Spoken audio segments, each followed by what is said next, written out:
morning and welcome to everybody who's joining us for today's webinar. My name is Dave Butler from the UKAA. We'll wait a minute or two until we've got a good rate of attendees with us, and then we'll kick off.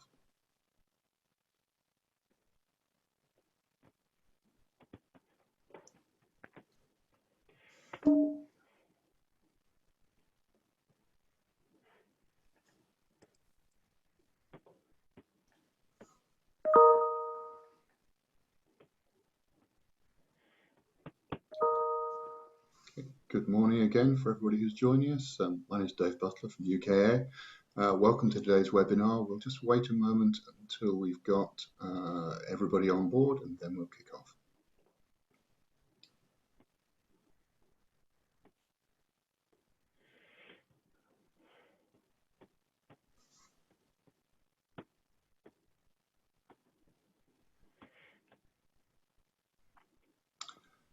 Okay, good morning. It's 1 minute past 10, so let's kick off today's webinar. Welcome to what promises to be an absolutely fascinating session today. Much broader than most things. I mean, this webinar is called Tech, Tools and Talent. What more could you want? That's what our world is about how we make tech work better, what the tools you need, and how we get the talent to realize it. But I'm not speaking today's webinar. We're going to be hosted today by Guy Weberly from Forsite.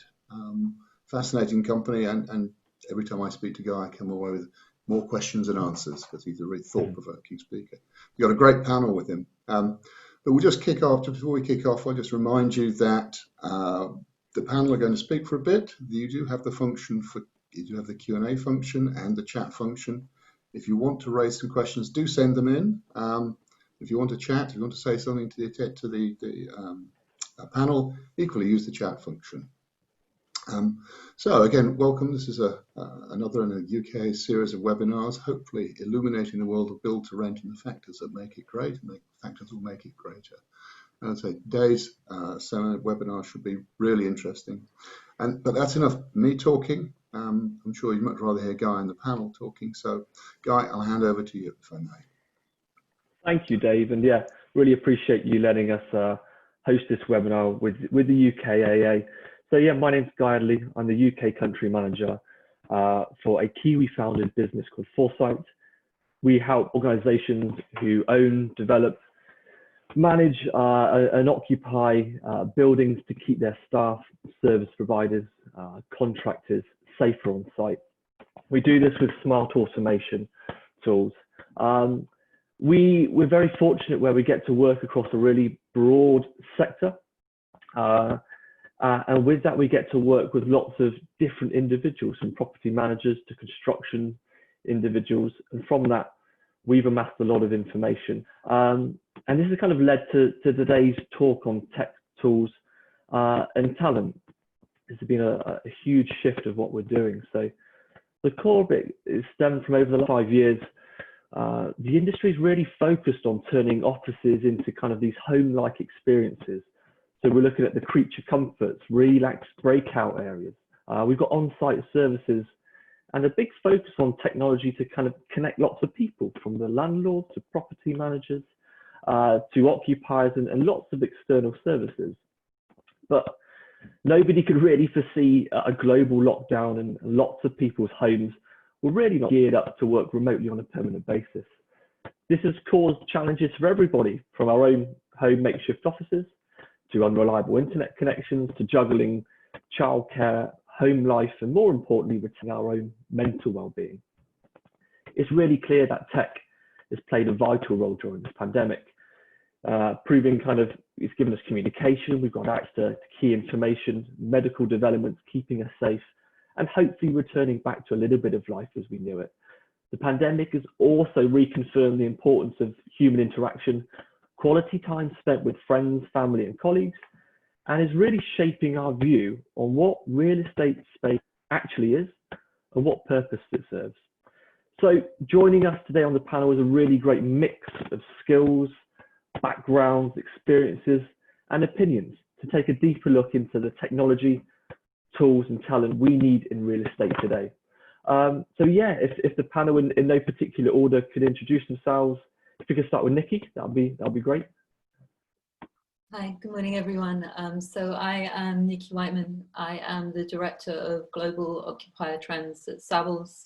My role sits across the Savills residential and commercial businesses based in London, but reaching out to colleagues globally, really focused on the future of live, work, play, learn, and really much of my work focuses around this relationship between physical and digital.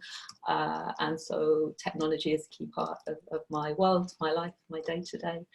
So I'm delighted to be part of today's panel. Thank you for inviting me along. Thank you, Nicky. And Brent, good morning.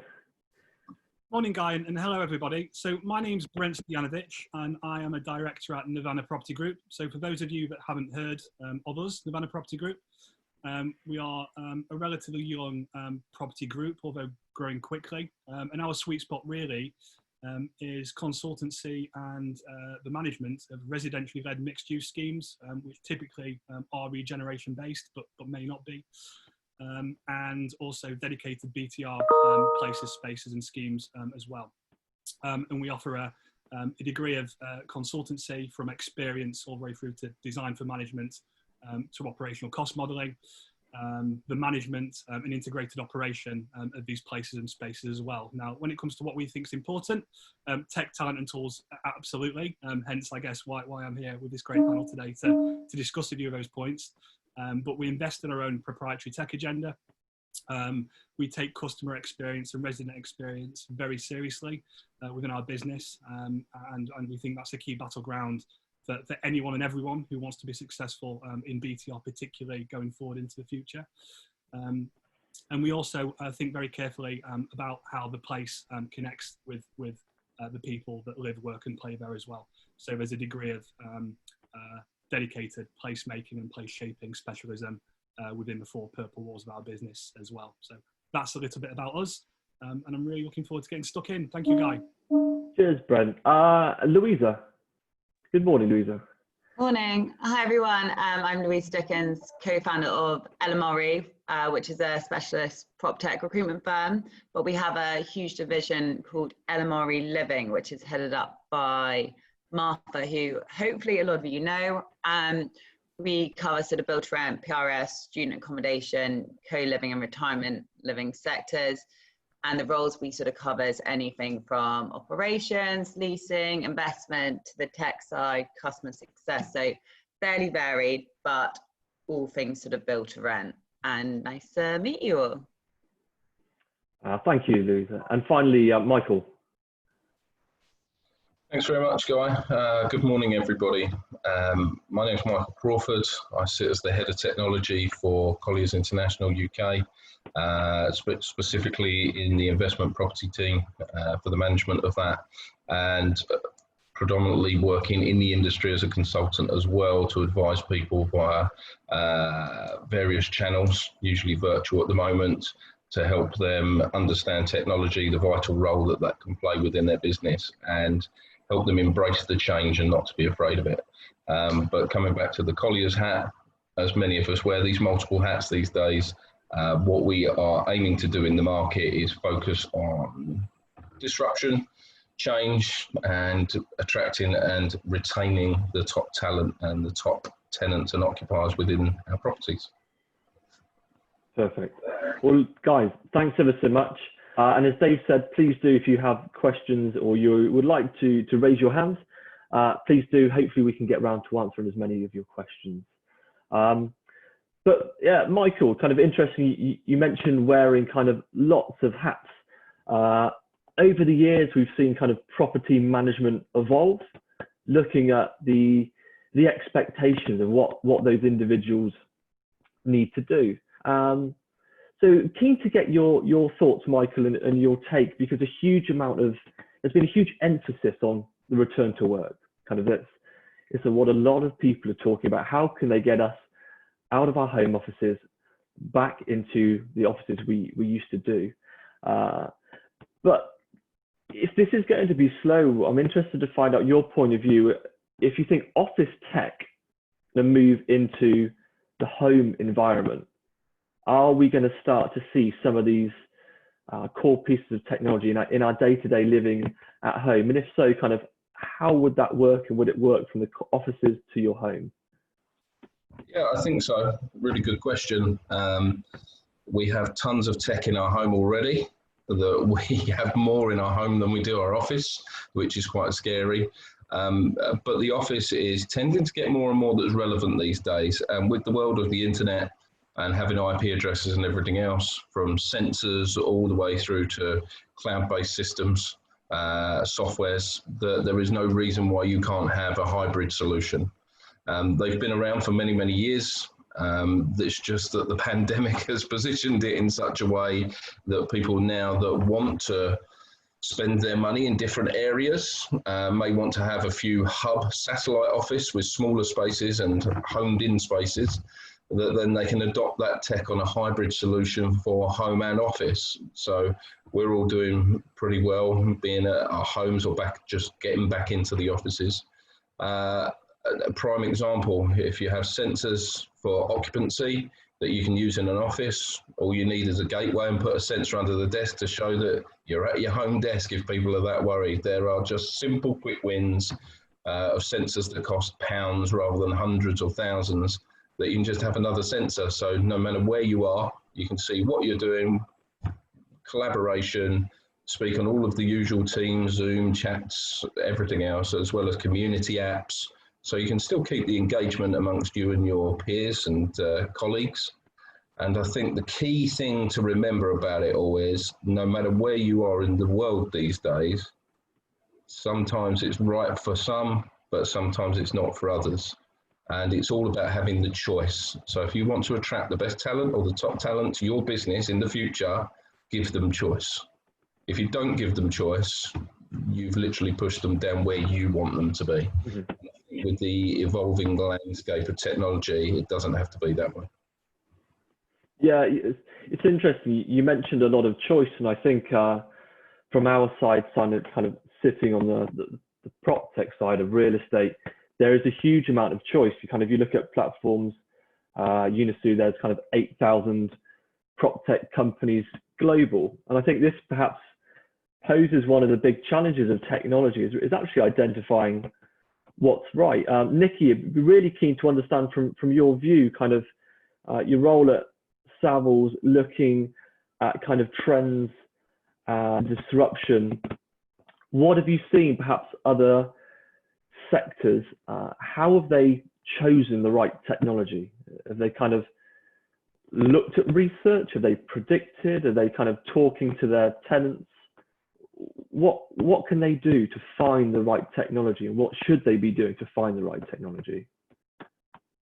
So I suppose, the question firstly is technology the solution? I think, we jump always to assuming that technology is always the solution. But I think firstly, the question goes, is that the right approach?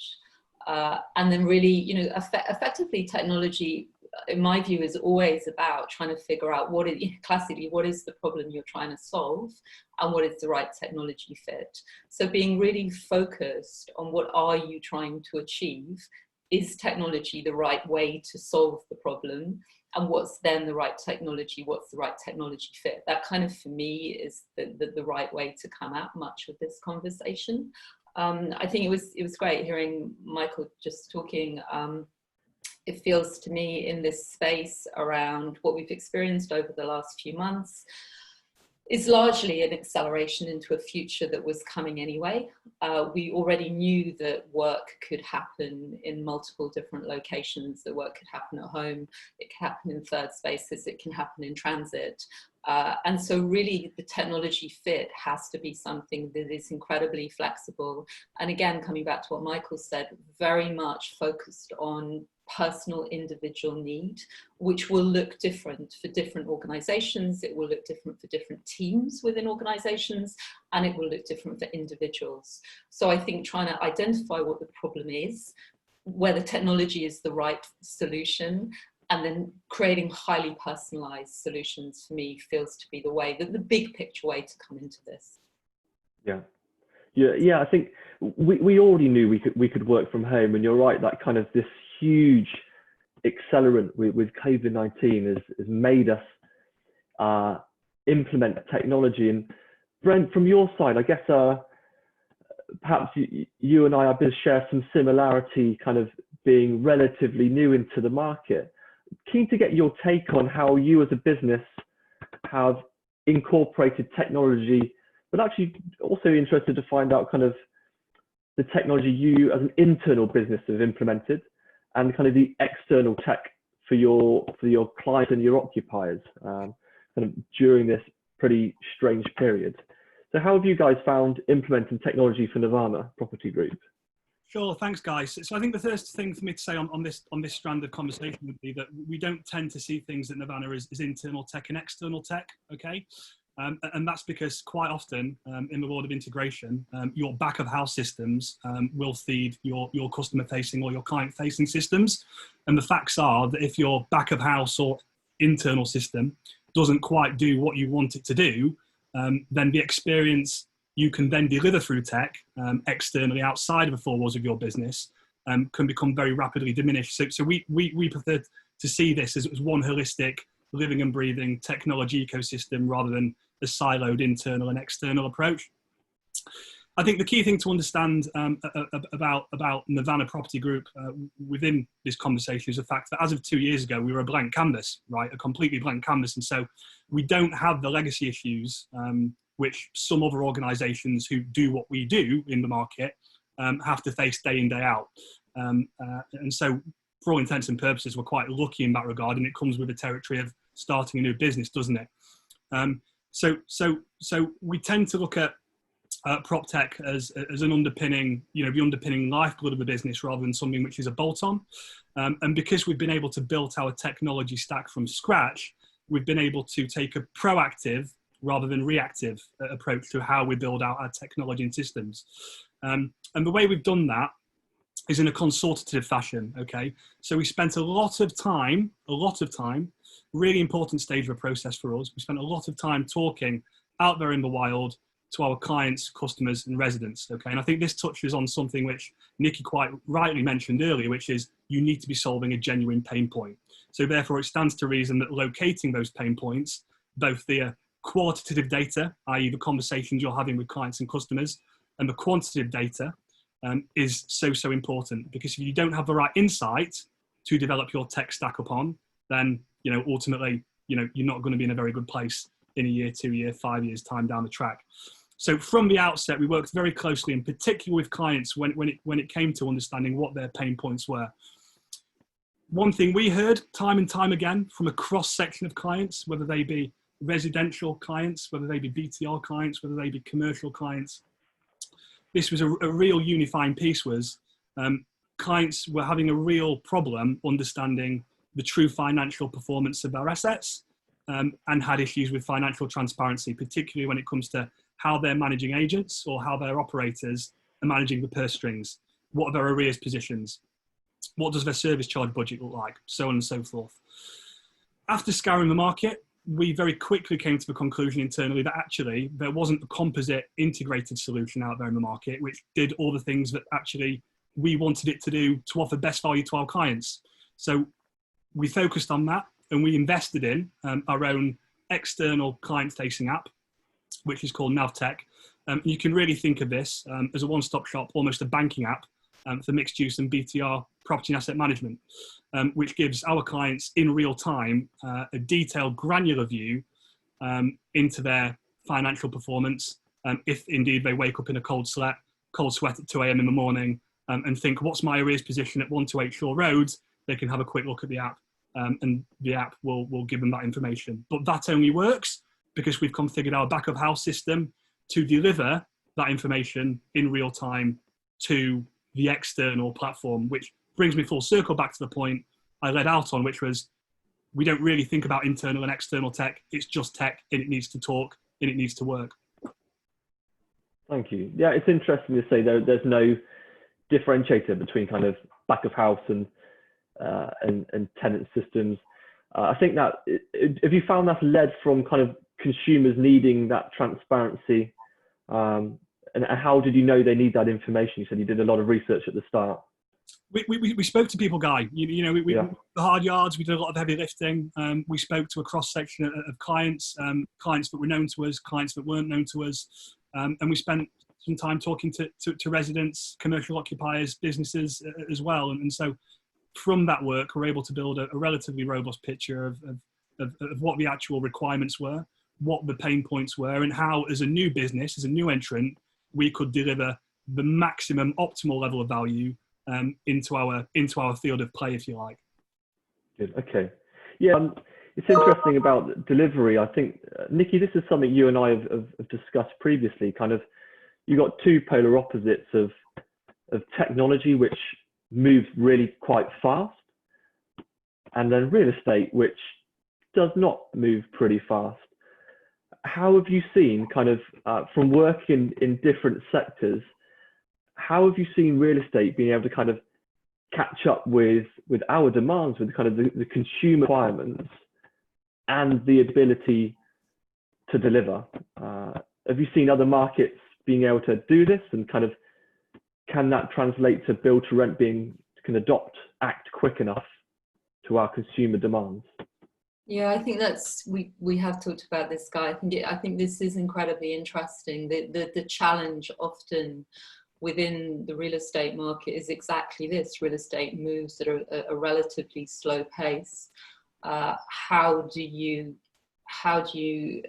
relate that to fast changing consumer preferences and demands? And I think that is, I think that's incredibly challenging. Working on, I work regularly on large mixed use development schemes where you've got a 10-15 year timeline. How do you possibly plan for what the human experience of that space is going to need to be over 10-15 years? And what will technology look like over that period of time? And I think it is challenging. That's without events like the last recent few months, which throw up all sorts of different challenges. I think it's often quite interesting to look within the real estate world, to look at sectors, particularly the retail sector. I think it's often quite interesting to look at, because when you look at retail and you see what's happened in the retail sector, and you see those changing consumer behaviours, and you see that relationship between online retail and physical retail, I think that gives us some good sense and indication of where consumers perhaps are going, how consumers engage with technology, and also that kind of, for me, a lot of my work is focused around this relationship between physical and digital.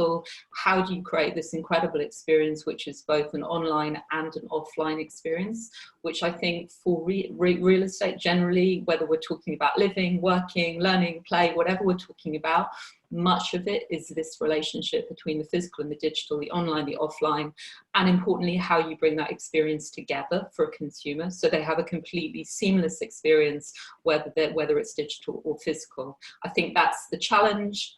It's a fast-moving consumer market, but that really is the opportunity to land that, to get that right. I think can be incredibly powerful. Great.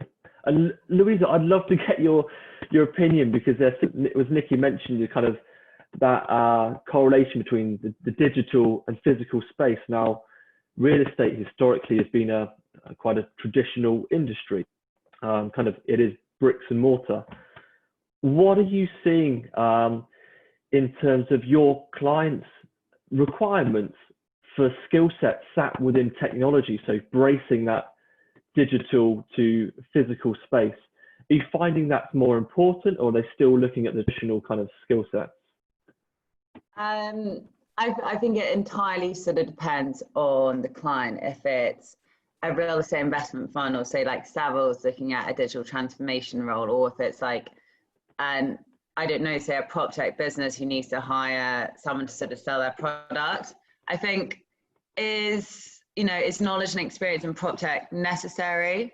No, I don't think it is. I mean, it's still such an early stage for, I guess if you're discounting Yardi and MRI, which have been around for since the 1980s or something like that, it's still relatively new. So for someone to have experience in prop tech specifically, there's 3 or 4 years was sort of going on. So I think finding someone who has that real estate experience is necessary for certain roles. But then again, what I'm sort of doing the whole time is attracting people to this industry from other sort of tech sectors. So when Nicky might be hiring someone for, her team, they could be coming from, you mentioned retail, hospitality, another sort of finance tech sector. So it really sort of depends what the company's sort of looking for in the stage in their growth. I think over time, ultimately this will change as we go further into this, I guess, development and growth of the sector. But for now, I think right now we're attracting talent from all areas, and we'll probably be doing the same thing for the next few years. Great. Yeah, I see a lot of people kind of making the headlines of moving from sectors. You look at the kind of some of the big corporate world, they take on a lot of tech talent, and I can see more people moving from prop tech into real estate, and then vice versa. Kind of, we look to gain experience from traditional real estate expert to further enhance our solution to grow. But I'd like to focus a little bit on kind of the talent side in a little bit. But right now, kind of wanted to focus on some of the tools needed. Now, tools can mean technology, they can mean people, they can mean spaces. And Brent, I know you're really keen and got a kind of a good passion of what spaces are, because sitting at home right now, I'd be kind of one of 4 or 5 different kind of classes. I could be working, I could be shopping, I could be managing, I could be a teacher trying to teach my kids. Wanted to understand from yourself what these sorts of spaces need to do to enable this flexible living, working sort of space. Is there going to be a differential? Are we going to determine kind of your co-living, co-working space, or are they going to all be the same in years to come? So I think no one has a crystal ball, guys. So with regard to how the next few years are going to play out, all bets are off at the moment, given the changes which we know are currently in existence. And I think, by the way, that all COVID has served to do, in the majority of cases actually, is accelerate underlying trends which are in existence anyway, with regard to the way people are living their lives. Online shopping is going to continue to grow. The commercial workspace world is pivoting. These are all things which were happening before. But just to come back to the question, I think it's a really important point, and it's one we talk about a lot. I think particularly in the BTR arena, what we're saying now is, and what I spend a lot of my time talking to our clients about is, if you're building to rent, you're probably also building to shop, and you're building to work. So how do you account for that in the design of your developments? How do you account for that in where the developments are located, feasibility? How do you account for that in the amenity mix, the infrastructure? How do you account for that actually in how your buildings and assets are operated and managed? So I think there's an awful lot to think about there. And I think for us, at the sharp end, if you like, as yes, as a consultant, but also a manager and operator, the key thing for us to get right here is putting together the right team, actually, to manage residents and to manage clients on the ground.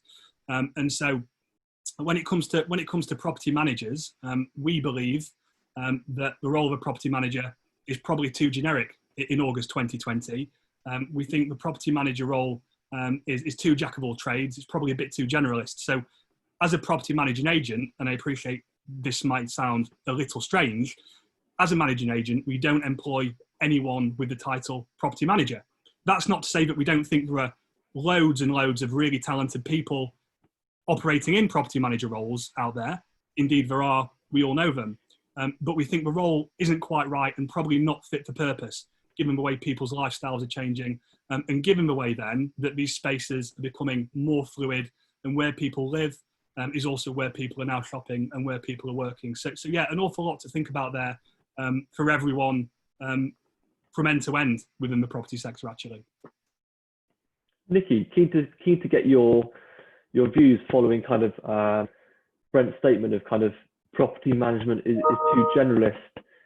Do you think that that's true? Kind of, have we got the right mix and diversity and skill set and knowledge to be in, say, a property manager in today's world? I don't think you can ever have too much diversity.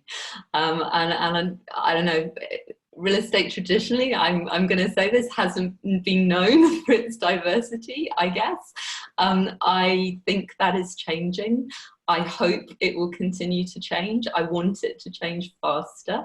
I think there are all sorts of very good reasons why we would benefit from more diversity generally. And I think diversity at every level. In terms of people's career backgrounds, I think we touched on earlier this notion of people from outside real estate coming into the industry and being incredibly valuable in bringing different perspective. I think the industry would benefit tremendously from broader perspective from other industries, other individuals, people with different backgrounds. I think that's incredibly powerful. And I'm really, personally, and I think organisationally, we at Savills, keen to see those kind of changes. I know that certainly with, we have a huge property management division, and I would be cautious at speaking on its behalf, but I would definitely say that the people within it, we have this enormous range of skill sets within it, to Brent's point, and a huge recognition of the need for enormous individual skill sets. It's an enormous role. I think being a property manager is a huge and challenging and important role. And certainly within Savills, my experience of working with those teams is they are extraordinary, and they are people who have enormous experience and very defined experience. So we have sustainability experts, we have placemaking experts, the list of expertise goes on. And I think to Brent's point, it is all about, it's a challenging role being a property manager, and you need a lot of specific expertise. And it's also a role that is evolving very quickly. I think because client expectations, quite rightly, are evolving and increasing. And so organisations like Savills need to respond to that. Can I jump in on Nicky and Brent's very good points there, if I may? Please do. I deal with property management day in, day out. So I know these people, especially at the moment with rent collections and you name it, are at max capacity, especially when regional FMs have got 10 buildings and they're here, there and everywhere. And then the head of FMs, you don't even know they exist. They're just in the background crazy, which I think tech as an enabler and automating tasks that don't need to bog people down, us everyday people on the front line, as well as the consumer being all of a sudden their customers, the most important ones in the supply chain, if you like, or the food chain. We've actually taken this different way of thinking that it's now going, hang on a second, what matters to those people? How do we actually get them? Morrison took X amount of managers, thousands from the back office and put them customer facing. That was pre-COVID, but in the world of thinking and critical thinking, it's going, hang on a second. We've got more automation. We've got these tools that do all of this. Let the individuals flourish.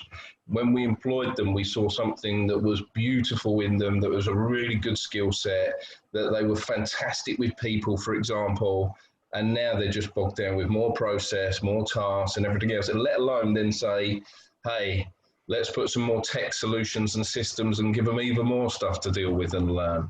And I just think that's probably the most crazy way of doing things. And if we're not careful, we're going to take a few steps backwards. I quite like the whole customer experience piece. For me, it shouldn't be a USP ever, customer experience. It should be a given, but allow people to do that piece then. And I think tech should be seen in businesses and in real estates and for every side of the fence, from landlords to tenants to building to rent, from people coming from Hong Kong and investing in London because of unrest and all the multifaceted things going on, is let people in the UK, in our industries, be the difference. I think it's paramount. I think, Louisa, from your point, say from Vicky saying, look, we need this diversity, we need to pull people in from different sectors and backgrounds, and Brent saying kind of, there isn't anybody called a property manager.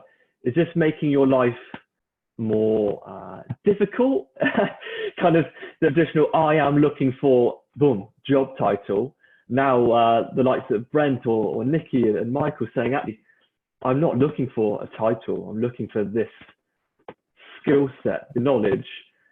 Has this made your life more difficult? Has it made it easier? Have you been able to look into different sectors and say, okay, we've got these people with this type of experience and background, and actually, Brent, they could be great for Navana or Savills, like they could work perfectly for you. Is this played into your hands, or has it just made your life more difficult? Yeah, it's a good question. I think if you asked me this question about 3 or 4, if we'd look at specifically focus on build to rent, or we could look at other property management industries, if you asked me this question 3 years ago, I'd say yes, it was a lot more difficult than it is now. Like 3 years ago, our LMRE living team were permanently, I guess, educating people about build to rent, like what is it, you know, looking at it from other countries, you know, what are the perks of it, what are the sort of draw-in factors. But you know, candidates from agencies, student accommodation, hospitality, they hadn't even heard of it. But now the sort of build to rent space, I guess it's a lot more sort of competitive. You know, the industries like hospitality, retail, they've taken a massive hit over the past like few years. And now more of those candidates who have everyone's mentioned customer service, and they have exceptional customer service and different sort of skill sets are now moving into this industry, and they have like a lot they can bring to the table. And as a result of, I guess just more people from other industries being in the market, you know, our clients now actually can find those unicorns who can sort of, whether it's, you know, can sort of do the property management, can sort of oversee health and safety, can do the marketing, is, you know, all of a sudden, you know, organizing, whether it's, I don't know, dog yoga or something for the community, and, you know, really providing that 5-star service. But that's only happened, I think, in the past, like sort of 5-6 months, where it's now a client-led market and it's now like a candidate-led market for these sort of roles. So it's been interesting seeing that sort of shift, but there's been a huge amount of upskilling, but just generally a larger flux of candidates who can do these sort of 360 roles. And it's great to see, and I think we're going to see a continued movement of people into this sort of sector. And then clients, you know, you're going to get better caliber candidates who have a larger skill set, and probably you're not going to have to pay through the roof for it. Whereas before, lots of my clients, from whether it's even Granger, who everyone sort of knew about, they still had to pay a lot of money for, say, whether it's like a community manager or a classic property manager. But it's changed now, especially since I guess post-COVID. Yeah. I think, Louisa, that leads us on nicely to kind of say we'll look at the attraction and the talent side, but looking at this kind of the tools and what tools is, a lot of the time we look at brands and how they can be associated to companies or individuals. And to Nicky's point, when we were speaking about the technology, kind of the so what, kind of what can it do? Is technology the right thing to be looking at, or do we need to focus on the kind of the tools, the physical aspects? But from kind of attracting the right talent to these organizations, and also for as consumers looking at the build to rent market, do we as consumers, Nicky, I'll pose this to you, do we know what build to rent is, and do we know kind of what the differentiators are, the kind of the why would we choose that company? And secondly, kind of, do you feel they're able to build up that brand recognition? So we were, okay, I'm going to choose this building, this space, because of its brand. Do you think achievable? Well, I guess the property industry has come a very long way, you know, in terms of my time in industry, in terms of this understanding of the importance of creating product and brand association. I personally feel there is a way to go, potentially. There is opportunity, I guess, in terms of how you might create better brand recognition. Again, I come back to this notion of, I am very much in favour of the idea of people from outside the industry coming in to provide different perspective about how you create brand, how you do that in an interesting kind of way. But I think, you know, the industry's made a huge amount of progress, I think, in this space over the last period.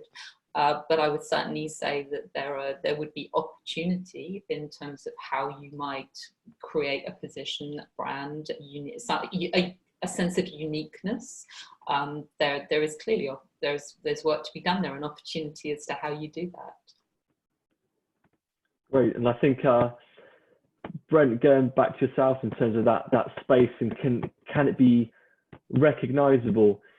If you're taking on these individuals, say not pigeonholed into the property management title, the skill sets you're bringing on as an organisation, do you think they can help you build that brand to be recognisable for people to kind of choose your service because they know they're going to get that level of experience and are going to be achieving this? I know you've brought on some quite interesting talent on the business, which perhaps have not been kind of pigeonholed residential BTR kind of expertise, but they've come from other sectors. Is that to build a brand and to get that diversity into the business? Yeah, but precisely that, guy. I mean, you can take myself as an exemplar of that, really. So if you go back long enough, 6 or 7 years, I was developing brands and new product development strategies for the likes of Adidas, Asda, Britvic, Pepsi. So I'm not a native, if you want to use that term, of a property world at all. Although I've been operating within it for a long enough time now, hopefully, to know what the role of brand perhaps should be in the property world. And I think on that, I always hear a lot of interesting opinions, and there's always a debate raging around the validity of brand as an asset actually within property and specifically within the BTR arena, and that's great. And that only means that it's gaining traction, and the idea and the principle of brand is finding its way up the agendas of organisations and senior people and decision makers. So that's a really positive thing, first of all, in my view. What I would say though, and again a broad brush statement, would be that there's nowhere near the amount of nuance in and around the brand debate when it comes to BTR specifically. So what I mean by that is, of course, a brand in the BTR sector will do a completely different set of things, will be developed for a completely different purpose to a brand for a consumer product, whether that's a sports trainer or whether that's a can of beans on a supermarket shelf. And so we need to become more comfortable with this idea of what value does brand actually deliver in the BTR sector. And in order to realise that, and in order to understand that, you have to really get under the bonnet and you have to think about it, and it's intellectual and it's not easy. And so what I would say on that is, I think, the role of brand in BTR serves two primary functions, and this is slightly binary, but just to simplify it, I think. First of all, in an ever-crowded BTR marketplace, your brand helps you disrupt and helps you to catch attention. So in other words, it helps you to differentiate yourself, your asset, your amenity mix, your service and your experience from what else is out there in the market. So that's a unifying, universal principle of brand building actually in any sector. But where brand building in BTR does differ to other sectors is that when it comes to value and identifying value, it has to be about that cross-section of brand and experience. When we talk about brand in BTR, really, the operators that get brand in BTR also understand experience, and they understand how brand leads experience, and they understand how brand guides the service that residents deliver, or that your team as a property manager deliver to residents. It's about how brand works in the real world, how it's tangibly felt and experienced by residents, which I think is really, really important. So yeah, I absolutely believe in the idea of brand as a driver of asset value in BTR, but I think we need to work harder as a collective to frame what that value actually is and what the purpose of brands is and should be in the future.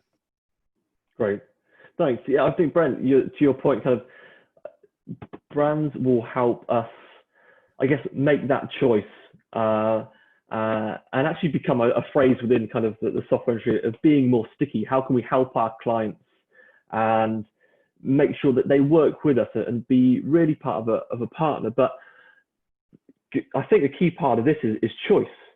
And right now, as kind of Nicky mentioned earlier, the consumer-led model, as consumers we're demanding and changing our requirements and expecting real estate to to catch up. Michael, this is probably sitting more on your world of kind of wearing the consultancy hat. And I know Brent earlier said you can't kind of predict the future, but right now the reality is we are all predominantly at home. If we're going to the office, it is not kind of full time. And if we're looking at, we're going to focus on kind of this BTR sector right now, and again, so I don't want to be a futurologist, but the facts are there's a lot of investors kind of pursuing the family housing model, the kind of the US family housing model. But in the UK, it's been very slow. The build to rent market is focused on high rise, highly condensed builds within city landscapes. Do you think right now it's going to be changing? Do you think that the build to rent operators are going to focus more on perhaps rural locations, giving us the ability? I know I've listened to some of your talks before on kind of the potential of satellite offices, and kind of going full circle with kind of Brent's, Nicky's and Louisa's feedback of building a brand. Do you think we'll start searching, saying, okay, well, I know this office brand, and now they have satellite offices or areas which could be incorporated into my home, into my fifth home. Would you work there over the office? Do you think it's going to be a blended mix? So yeah, sorry to put you on the spot about the future, but not at all. What do you think that space could look like? Well, there was talk about it a few years ago of making these working estates, if you like, in terms of industrial areas that they would first trial out. We're putting some houses, a lot like the military, where everybody lives on site, does their job, it's on their doorstep, it's more efficient. They've been doing it in various guises for a long time. It's just whether or not investment, I think, is the key thing to be crucial about. There's various polls and things that have been done to say that even post-COVID, that 85% of investors are still happy to invest in cities, London being specifically one of those major ones. Now, if you're talking about more rural locations, investors are going to have a lot more data requirements, a lot more, if we do this, what on earth's going to happen? So I think the crystal ball is one thing, to steal Brent's phrase. There is potential for it. I don't think it's not look at it. I think there's a lot of landlords that would be very excited about building spaces or utilising spaces that exist in one way and changing the capability of that. I think that when you look into major cities, it's a given, but if you start going out and closer to people's homes, obviously there's a few million that live around London, but if you go closer to people's homes, what is it that you're trying to achieve? And just to resonate, Nicky, is why are you doing this? Why are you looking at this in the first place? It's coming back to it going, is it just because of the commute and people being, more efficient, or is it that they actually need the mental transition? So some people, even if you built it there, would still need to go to somewhere to have that change of mindset because you haven't got cats and kids and Amazon around you. Or you're still going to have people standing at the end of your desk waiting to ask you a question. I mean, all the usual things that actually really matter. Is it going to be different anywhere? So are we looking at something and trying to create something that we think, oh, blimey, there wasn't a problem before this COVID pandemic. Is there now? Is there going to be a big change and shift? So what the future holds, I'm not sure. I'd like personally to see a hybrid and to give people the options to say, I haven't got a two-hour commute today. But still in various job functions and roles, you still have to meet and see people anyway. So you've still got the travel, whether it be to the office to go and sit at a desk, or actually like me, you never very long, apart from COVID, sit at a desk. We're still moving anyway. So you may have the finance department that do need that. So I think it was Nicky that was saying, again, look at the different teams within that structure that are needing that. And the tech can enable all of that and create these communities and still have the communication and collaboration and everything else. I think you have to look at what you're trying to achieve. The key fundamental is don't jump into stuff, because tech's taken this huge boost. It's also increased the risk for my part, and it's actually made my life a lot more difficult to hold people's hands a hell of a lot more over a quicker transition period, to not shoehorn in a solution, but the multiple pitfalls that come with that type of thing. I think what that's also done is made companies really focus on what is truly business critical. So when they look at build to rent, they look at why they're creating that spaces, what type of profiling they've got in that building. They've started thinking about that more. So when you're moving into large areas where you've profiled a lot of younger people that are a certain age that want to live in a smaller community with young families, there's a multitude of things that you've got to consider of why you're going to do that. So sorry to waffle on about that, but we could go on and on and on, and just trying to hone it down again. It's a very broad brush. And the key thing is start creating those satellite hubs and those hub spaces and those hybrid solutions, because they are the drop-in places that we're all around the UK and the world and global now anyway. So one place of work of it being somewhere means that you can't attract the top talent because they live further away where that office is nearer. Lots of food for thought around that.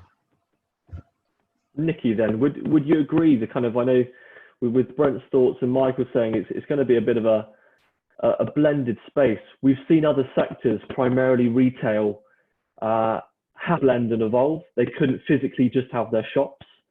You know, the horror stories of kind of your Blockbusters and Toys R Us. I think there's obviously going to be some casualties within real estate. But how do you think we can learn or evolve to have these blended spaces? And you rightly put it, kind of the digital to the physical space. Are we going to be able to achieve this? Is there going to be a difference from working from home and going back into the office? Is it really just completely blended and you're not going to really notice that difference? Because offices spent so long making it like a home, but our homes just like our offices.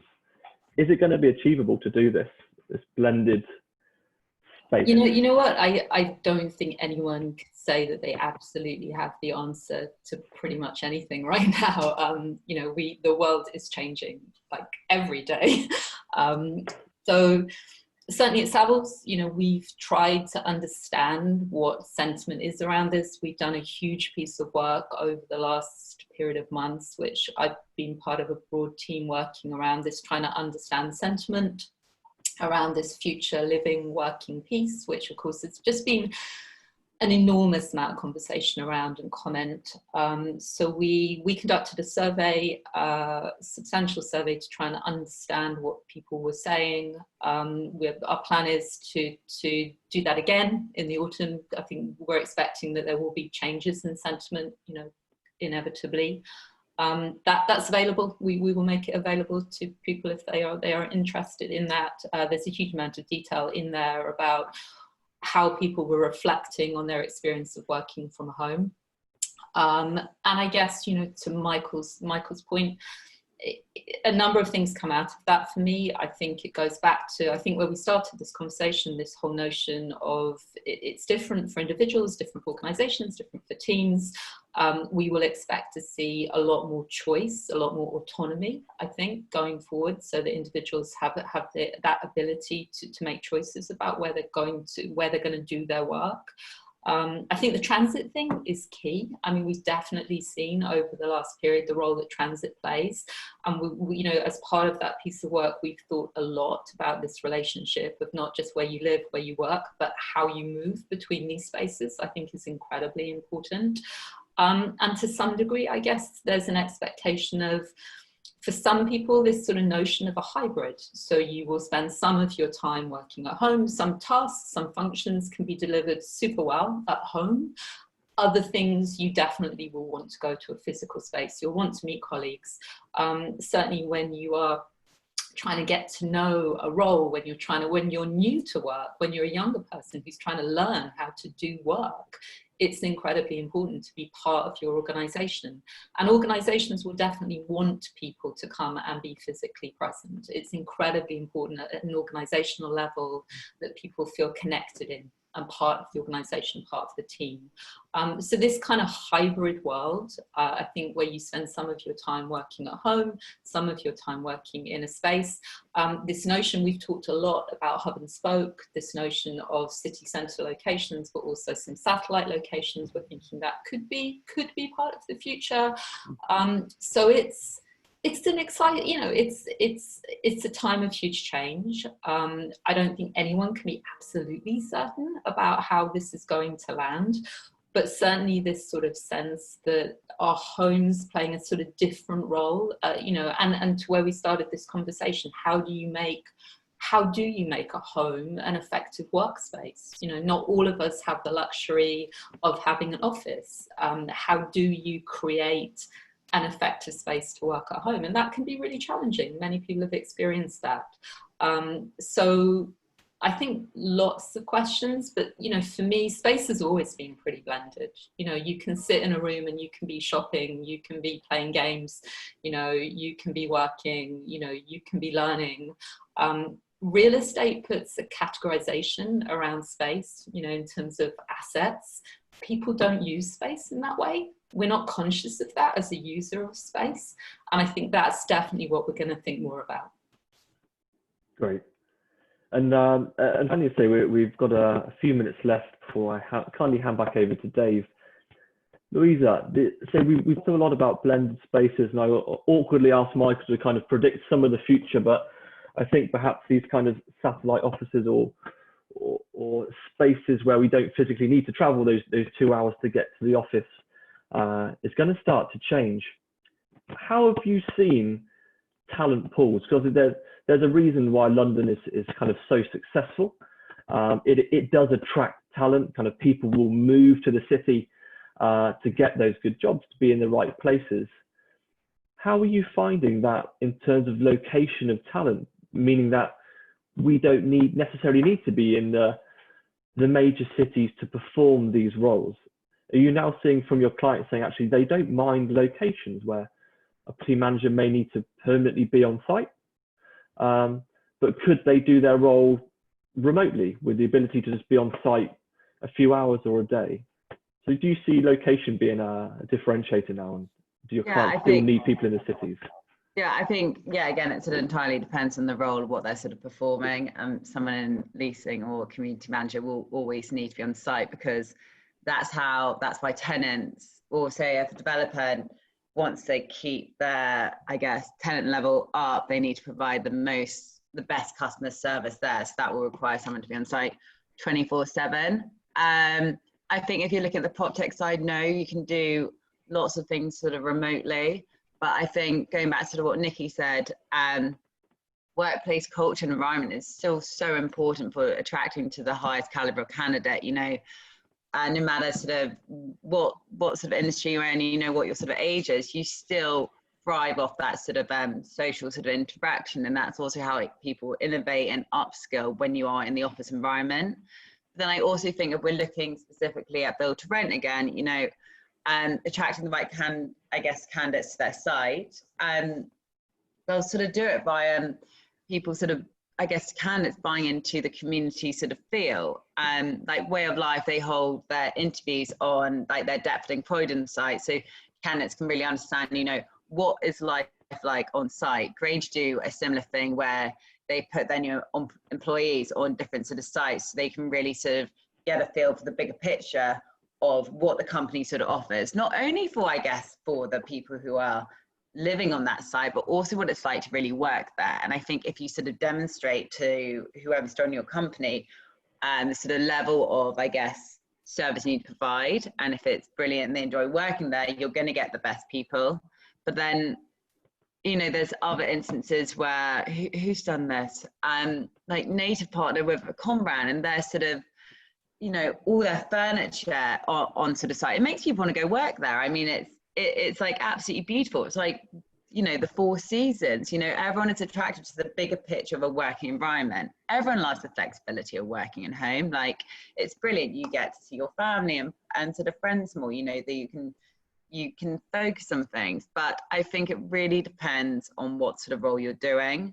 I think if we're looking at sort of the tech side, or say going back into sort of marketing, there's great ways of making sure you're still attracting tenants, but also candidates. And that's through great branding like TP, all those tube adverts or train adverts they have everywhere about what their business is doing. It's a great way of sort of I guess, keeping the tenants and candidates levels up, but it's so competitive, and that's where I really think the traditional real estate property management firms or the old estates need to be competitive, really look at sort of branding, how they're pitching their brand to the market as well, because that will ultimately really affect who's going to go work there. And also if the tenant's going to choose their site over, or their property management service over another, because everyone wants that like 5-star service and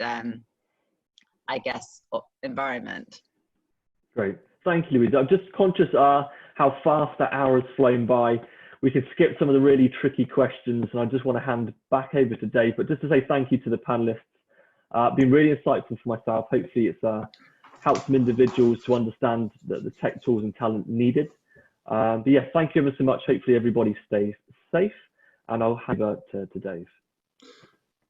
Guy and panel, thank you so much. I mean, one of the things I've been struck with over the last few weeks about webinars is the quality has got so good, and this is very much one of the best that I've sat in on or been responsible for.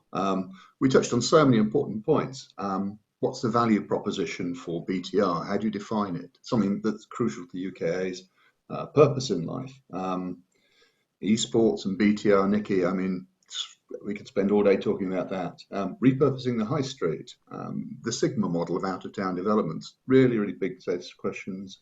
And then I think for me, absolute crucial piece of build to rent, the design of customer experience versus the design of the building. How do you reconcile our industry, which knows how to build big buildings, but doesn't really understand the idea of customer experience? And again, Nicky and Brent, I think the things you said are absolutely crucial. And Michael, I could have spent hours talking about tech adoption and versus the tech stack versus the use of tech, and whether tech is really going to be a determinant of winners and losers in real estate going forward. But we haven't got time for that. So I just like to say thank you for everybody who's attended. Thank you for everybody on the panel.